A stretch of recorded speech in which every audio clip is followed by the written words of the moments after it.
Rachel. Et Rachel, regardons bien, Rachel a commencé à faire 2 enfants et le dernier qui était Benjamin, elle mourut. Et vous voyez, c'est là où est né Joseph. Et l'histoire nous dit que Joseph était aimé de son père. Lui, il avait même confectionné une robe qui avait plusieurs couleurs. Et vous allez voir, oh, si on peut parler de cette affaire, la robe à plusieurs couleurs avait 7 couleurs. Oh, c'est quelque chose d'extraordinaire. Mais c'était extraordinaire. Et donc, ça veut dire qu'il avait de l'estime. Oh, mais j'avais envie de comprendre, connaître ici. Mais oui, pour essayer de nous aider, pour qu'on essaie de comprendre combien Dieu fait des merveilles. Et je pense que j'essaie de voir, j'essaie de vous prendre ici des versets. J'aimerais quand même voir cette partie.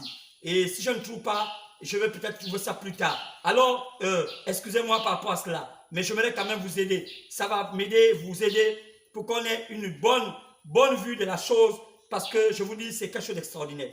Alors, oui, Joseph, surtout Joseph. Je vais parler de Joseph, oui. Oui, regardez, excusez-moi, attendez-moi juste un peu, un petit temps.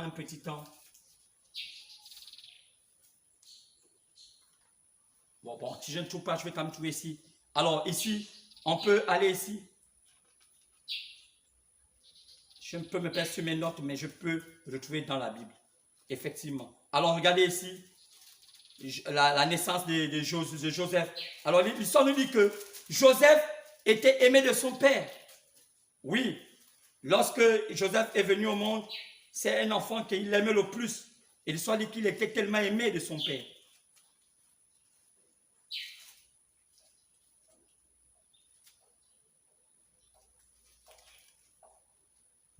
Voilà, on peut voir ça ici.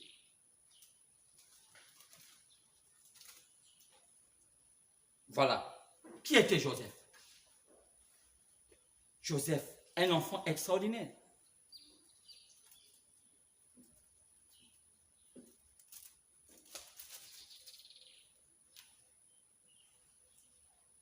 Voilà Joseph.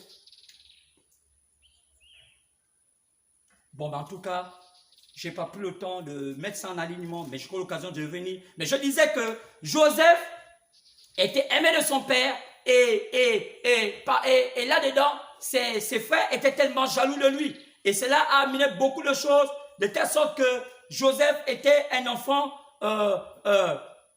haï. Alors, on peut regarder ça dans le livre de Genèse chapitre 39. Effectivement cela. Et vous allez voir que là-dedans, lorsqu'on regarde l'avancée de Joseph, vous allez comprendre que Dieu avait donné un destin à Joseph extraordinaire. Et Joseph était un enfant qui était aimé de Jacob. Et c'est ça qui amenait de la haine vis-à-vis de ses frères. Et l'histoire nous dit que Joseph a eu même des songes. Et là-dedans, dans ces songes-là, il voyait comment il allait prendre le contrôle de ses frères, comment Dieu allait l'élever par rapport à son père et sa mère. Et ça l'a mené à être haï de ses frères et de ses soeurs, et même de son père à un moment. Mais malgré comme il l'aimait, il ne pouvait pas tellement le haïr. Alors c'est ce qui l'avait porté préjudice, parce qu'il avait eu 2 songes. Un songe, il voyait un épi sur lequel il y avait 11 autres qui s'inclinaient devant lui, et l'épi de blé, et ça voulait symboliser ces 11 frères qui allaient un moment être sous ses ordres. Et les frères n'avaient pas accepté cela. Après, il a aussi vu 11 étoiles et la lune et le soleil, car le soleil symbolisait son père et la lune symbolisait sa mère, et les 11 autres étoiles symbolisaient ces 11 frères, et cela s'inclinait devant une étoile. Alors cela avait encore plus de méchanceté. Et lorsque Joseph décida d'aller vers ses frères, oh, je suis en train de paraphraser parce que sinon on prendra le temps, je n'ai pas eu l'occasion d'aligner cela. Et l'histoire nous dit que Joseph fut haï de ses frères. Oui. Oh, l'histoire nous dit que c'était tellement compliqué. Et lorsqu'ils sont allés vers... Joseph allait vers ses frères l'ont pris et ont cherché à le tuer. Joseph avait comme un même destin comme Jésus et il fut vendu. Et d'abord, premièrement, là-bas, j'étais dans un trou pour le tuer, mais c'est Judas qui avait dit que ne le tuons pas. Oh, pourquoi le tuer? Ça ne servait à rien de le tuer, sauf sa papa. Vous savez ce qui valut à Judas? Un bon cœur. Et l'histoire dit que le sacerdoce plus tard changea d'épaule, quitta le sacerdoce d'Aaron, de Lévi, et devint le sacerdoce de Judas. Parce que Judas était quelqu'un qui était visionnaire. Il ne voulait pas tuer la vision. C'est un peu cela dans ce pays. Souvent les gens veulent tuer la vision. Chaque homme est important. Chaque femme est importante. Ne tuons pas les visionnaires. Les hommes visionnaires, ce sont eux qui tiennent le pays. Ce sont ceux-là qui amènent le pays dans le droit chemin. Pourquoi nous, dans nos pays africains, même au Gabon, on tue les visionnaires, on tue ceux-là qui ont la vision, sachant en croyant qu'on va rester éternel, on va rester pérenne, alors qu'il y a des hommes de vision, ce sont les hommes qui arrangent le pays. C'est pourquoi Joseph était un homme de vision, comme Judas était un homme de vision. Chacun avait son rôle. Regardez plus tard, c'est Judas qui va voir le sacerdoce. Pourquoi? Parce que c'était la récompense. Il était prédestiné à être un homme de vision à la fin. Vous remarquez que de tous ceux qui, alors qu'il n'était même pas aimé de tous les frères, mais c'est par Judas qu'est né Jésus-Christ. C'est par lui qu'est née la descendance de Jésus-Christ. Et même ça, quand on regarde bien, il a fait des choses. Nous-mêmes, on doit qu'il a même sauté avec sa belle-fille. On avait dit qu'il était un homme qui avait fait l'inceste. Mais ça n'a pas empêché le Dieu Tout-Puissant de faire descendre sa progéniture parmi Judas. Mais qui était Judas? La qualité de cœur, un homme sincère, un homme bien. Alléluia. C'est pourquoi je pense à cela. Alors, non, c'est pourquoi Judas dit ne tuons pas Joseph. Et c'est là où on a compris que Joseph fut vendu aux Ismaélites. Et Joseph monta famille avec les Ismaélites là, ce sont des musulmans. Et après, ils sont descendus en Égypte. Et là-bas, il fut aussi vendu à Potiphar, qui était le prêtre de l'Égypte. Alors, et là, on arrive maintenant à notre histoire aujourd'hui, l'histoire de Pharaon qui avait fait un songe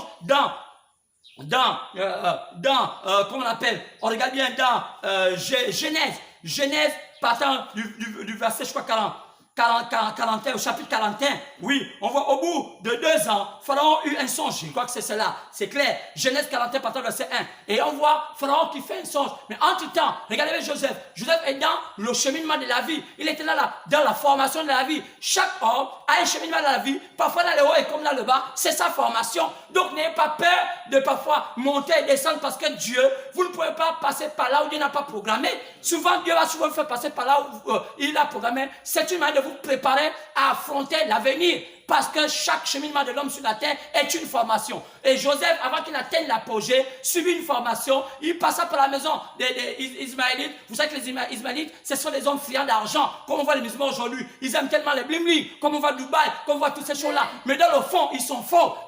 Excusez-moi. Parce qu'ils ont une religion de superstition. Ils croient un peu de tout. Ils croient au Cori, ils croient au Grigli, ils croient en taille, ils croient au prophète Mohammed. En même temps, ils croient. Donc, c'est un peu de la superstition. Excusez-moi du terme. Mais c'est vrai. Les musulmans, ce sont des superstitieux. C'est pourquoi c'est dommage quand ils disent oh non, on croit qu'à Mohammed notre prophète. Mais allez-y voir la pratique de leur croyance. C'est de la superstition. Mais dommage. Alors, vous voyez donc qu'il était dans une position comme ça. Il peut réussir. On lui vendit parce que c'était pas utile. Comme aujourd'hui, les musulmans vendent Jésus, ils voient que ce n'est pas utile, alors qu'ils étaient plus proches. Vous savez que les musulmans, on peut dire qu'ils sont des Samaritains. Mais oui, mais dommage qu'ils n'ont pas compris ces choses. Et ils ont manqué la bonne chose en face, alors qu'ils étaient à côté d'Israël. Et cela, ils sont maintenant, cela est parti vers Potiphar, le prêtre des dons, sinon le prêtre de l'Égypte. On peut dire en d'autres termes que Potiphar était un franc-maçon. C'était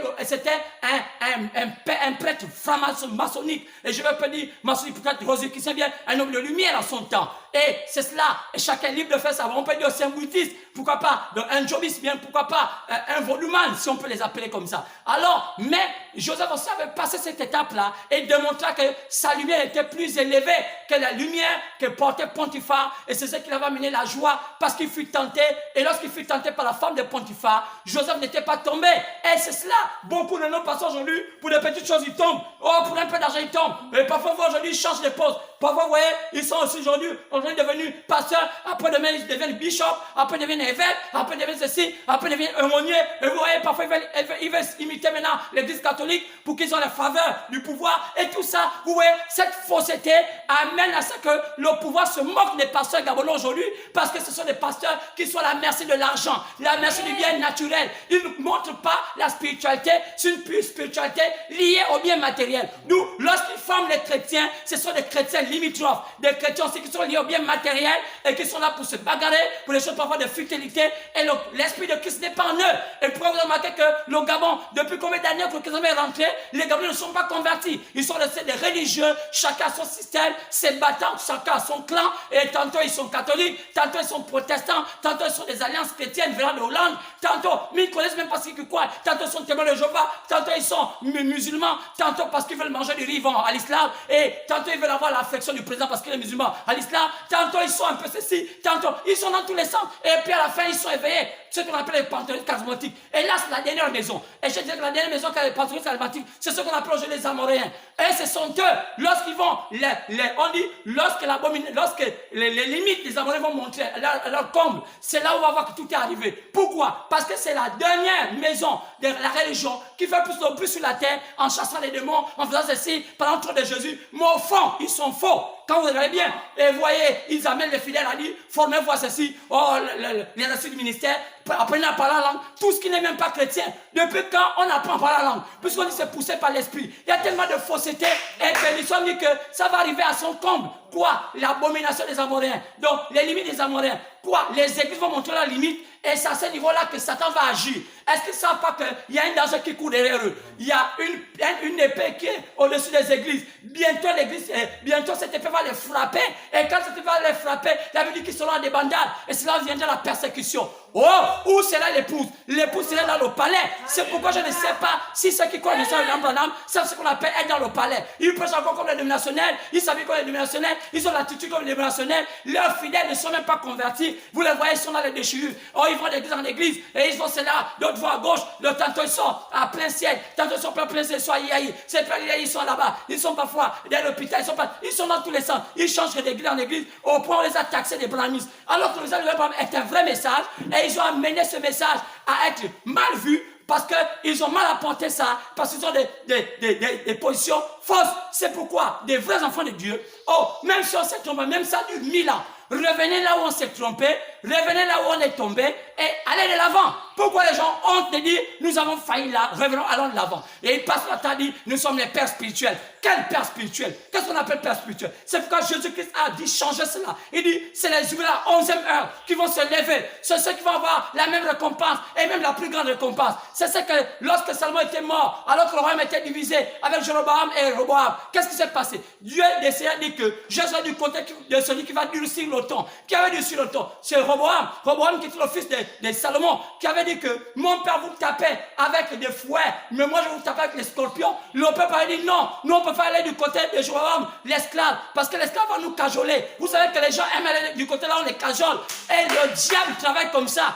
Et on les cajole comme aujourd'hui. Les Gabonais aiment qu'on les donne le riz. Les Gabonais aiment qu'on les donne le. Ils ne savent pas se battre pour dire c'est le temps de changer de paradigme. Parce que chaque fois qu'on va donner le riz, vous serez à la merci des gens qui vous gèrent. Vous serez à la merci des faux. Mais lorsque vous allez vous-même apprendre à vous battre, à manger, vous allez voir que vous allez être un peuple digne. Et c'est ça que l'Afrique doit comprendre. Que d'aller par-ci par-là, avec des mendiants, aller en Europe, devenir des vendeurs de cigarettes, faisant ceci, voyant l'argent au Sénégal et pensant que c'est ça Dieu. Ce n'est pas ça Dieu. Dieu vous a donné dans vos pays des richesses, des bonnes choses. Mais Dieu vous demande de changer de paradigme, de savoir qu'est-ce qu'est la richesse. Que on vous a donné, il y a même une récitation qui est dite comme ça, je ne sais pas, c'est une poésie. Là on parle de la et ses enfants. Mais les gens n'ont jamais compris. Quelle est la richesse que Dieu a donnée à l'Afrique? Honte à vous Africains. Revenez, que d'aller en Europe, faites tout ce que vous faites là, et dites que vous avez de l'argent et construire l'Afrique. Est-ce que vous ne dites pas que l'Afrique n'a pas cette richesse pour se construire? Chaque nation se construit selon les valeurs qu'elle détient.